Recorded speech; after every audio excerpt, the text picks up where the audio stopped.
Hello guys! So ayan, bumili ako sa Miniso nung blind box. So ayan, itry natin. So kung ano yung laman nito. Ayan.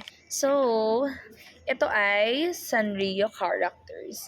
And then, ang gusto ko sana makuha dito guys ay si Kuromi. Kasi balita ko parang ang dami nakikita kay Kuromi. Ayan. Although lahat naman sila cute syempre. So, I want this. Or kung hindi naman si Kuromi, kahit sino naman sa kanila. Or mas maganda siguro yung surprise. Ano kaya? Ano kayang makukuha natin dito sa ating blind box? So, let's see. Okay. Yan.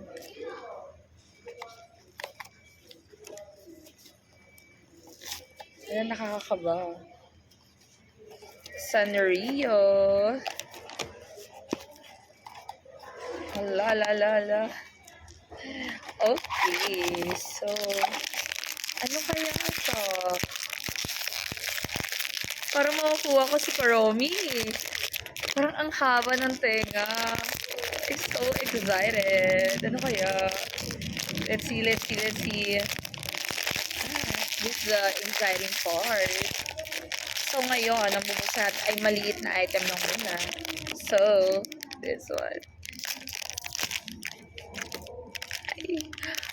Ay, oh, so cute! Kuromi! Wait! Ay, I love it! Ayan siya, guys. This is the Winter Water Sound Bell ng Sanrio characters. Ayan, si Kuromi. Ayan, I love it. Ang galing ha! Oh my! So cute. Hindi ko alam na hindi ko alam na kukuha ko yung gusto ko. Pero nagbe-bell. Oh, ang cute niya. May bell. So, love it. Ang ganda. Love it. Ayan. Super cute. Hindi ako nagkamali. Ang galing ko doon kasi 2 boxes. Nandito si Paul. Kaya tumitingin ako sa likod, guys. Silip lang. Okay. So, yun. Doon, 2 box yung pinagpipilian ko.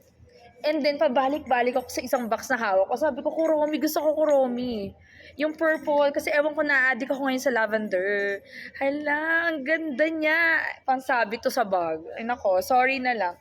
So, to follow, ayun. Meron ulit ako i-unbox. So, ayun. So, ayan. Pero ito, ayan. This is what I want. Pero yung unbox ko is iba naman ha. So, ayan. Kita nyo lang yan, guys. So, ayan. Yan lang. Ang cute. Super cute. Super, super, super duper. I love it. Kuromi. Thanks for watching.